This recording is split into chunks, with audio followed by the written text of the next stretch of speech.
Good day, everyone. I am Alden Francia, a first-year DBA student of Polytechnic University of the Philippines Open University System. I am currently working as an Instructor 1 under the College of Business, Administration, and Accountancy of Laguna State Polytechnic University, Santa Cruz Main Campus.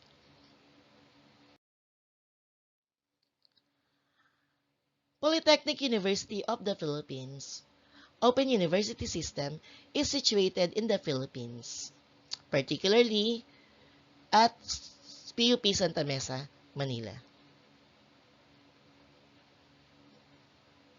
Okay, so this is the building. Today, I'll present a narrative literature review on designing and evaluating an AI-enhanced financial literacy interventions for public university students focusing on practice-based insights at LSPU.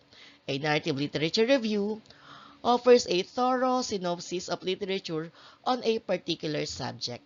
They are descriptive and frequently employed for the purpose of summarizing, interpreting, and assessing the present level of knowledge in a certain topic.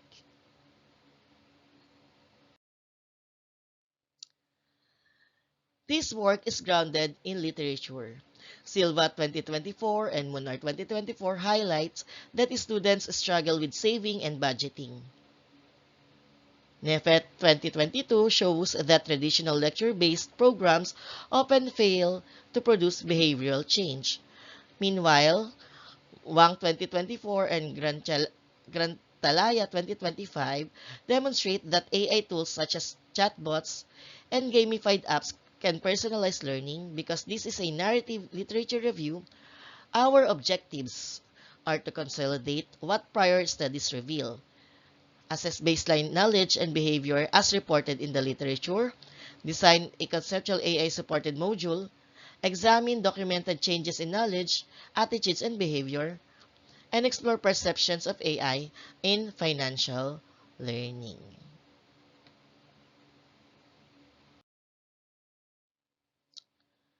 For the theoretical framework, we rely on theories already established in the literature. Behavioral finance theory explains irrational money choices by Shim 2025. The technology acceptance model predicts adoption of AI tools by Kim and Wong 2021. And Kirkpatrick's evaluation model structures training evaluation by Booth et al. 2016. In this review, these frameworks are not tested with new data but used to interpret and organize findings across multiple studies. For the research design, this is a literature-based design. Booth, Sutton, and Papano 2016 remind us that systematic and narrative reviews can generate valid insights without primary data. We therefore adopted an embedded mixed methods lens but applied it to published findings.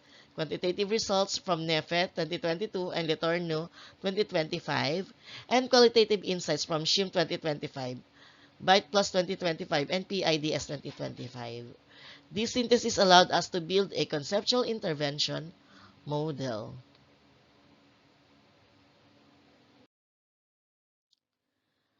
Instruments such as NEFES 2022 financial literacy tests and behavioral finance surveys are drawn from prior studies. The intervention design, chatbot coaching, gamified quizzes, adaptive simulations comes from Wang 2024 and Litornu 2025. Our analysis is not original data crunching but a review of how descriptive statistics, paired t-tests, regression, and thematic coding have been applied in the literature.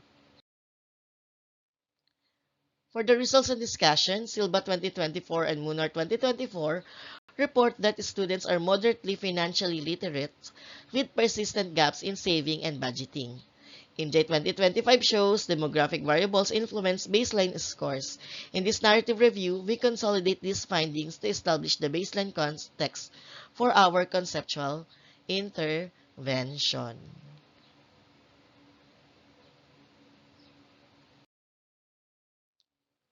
In reviewing the literature, we found that effective interventions integrate multiple AI features. Wang 2024 and Gran Talaya 2025 highlight chatbot coaching, gamified quizzes, and adaptive simulations as tools that sustain engagement.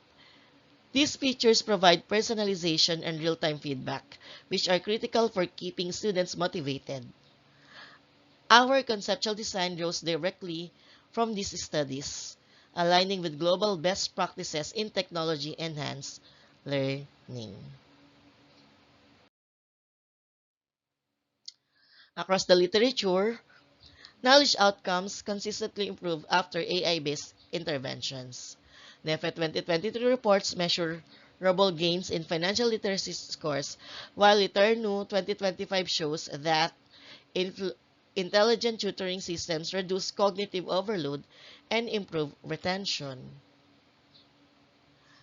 These findings confirm that validated instruments can capture significant knowledge gains. In our narrative review, we emphasize that AI's adaptive feedback is a key mechanism for these improvements.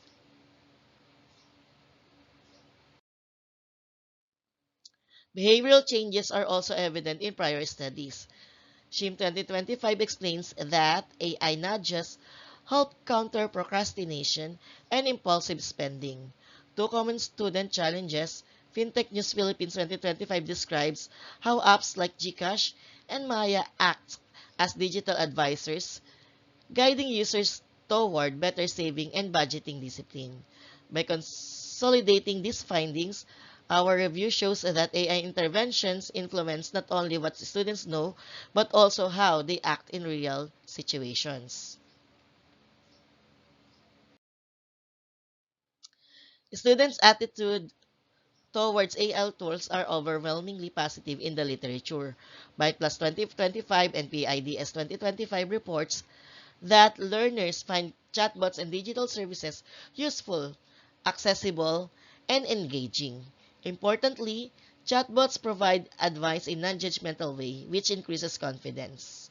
Kim and Wong 2021, through the technology acceptance model, that confirms that perceived usefulness and ease of use reinforce adoption. Our review highlights that positive perceptions are critical for sustained engagement. Literature also shows that outcomes are shaped by demographic factors. IIARI 2025 notes that socio-economic background influences financial literacy levels, while IMJI 2025 finds that digital literacy moderates the effectiveness of interventions. Gender differences, however, appear minimal. In our synthesis, we emphasize that equity-focused design is necessary to ensure that AI tools benefit all students regardless of background. When we integrate these findings, a clear picture emerges.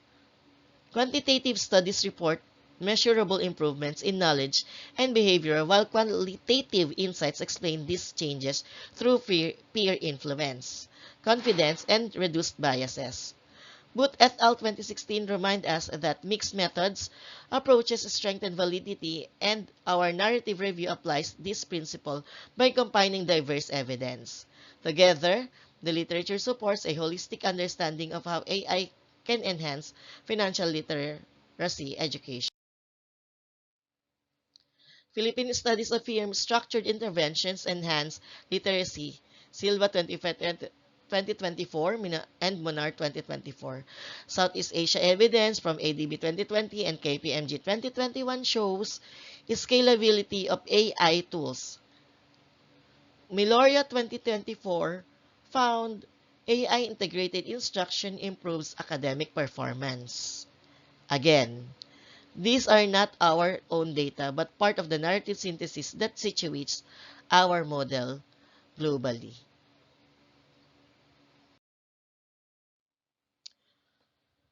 From the literature, challenges include demographic heterogeneity, ADB 2020, reliance on standardized instruments, NEFE 2022, and the digital divide by BSP 2025.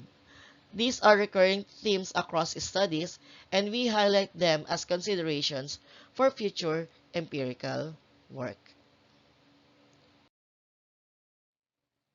This narrative review shows that AI-enhanced interventions have empirical support in Philippine and Southeast Asian contexts. However, the literature also points to the need for randomized controlled trials, longitudinal tracking, and equity-focused designs. Our contribution is to consolidate these calls into a practice-based framework.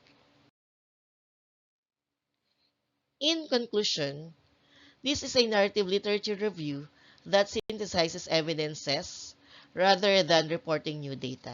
The literature consistently shows that AI-based financial literacy programs improve knowledge and behavior through personalization, gamification, and feedback. By Wang 2024, Litorno 2025, and Chim 2025. Meta-analysis confirm gains in retention and transfer. Yet, challenges remain in heterogeneity, measurement, validity, and access by IMJET 2025 and BSP 2025. Our study contributes by organizing these findings into a conceptual model for SUC.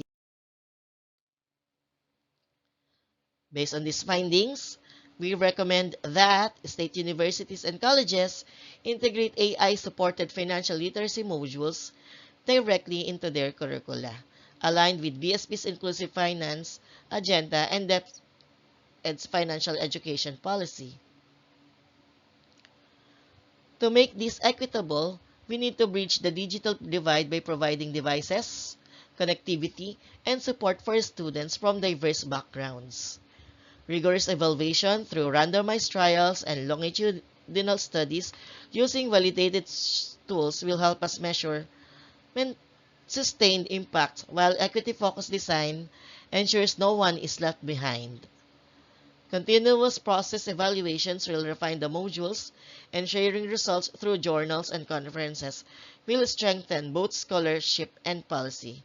In short, scaling AI-enhanced intervention with inclusivity and rigor can empower students to make informed financial decisions and build resilience for the future.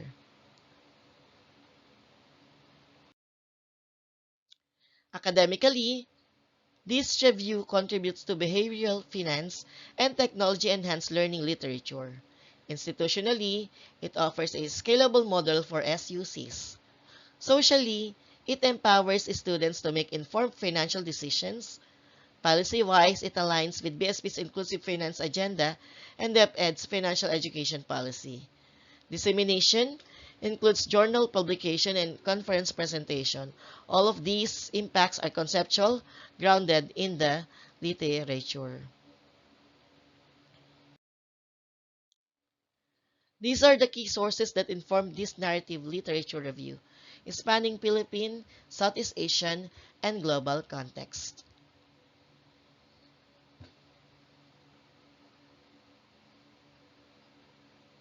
Okay? Are the additional references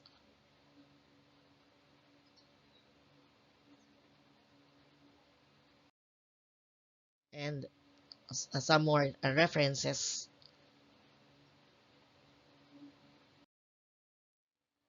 Thank you so much, and I do hope that I have um, uh, ex explained not thoroughly each slides. Thank you and have a great day.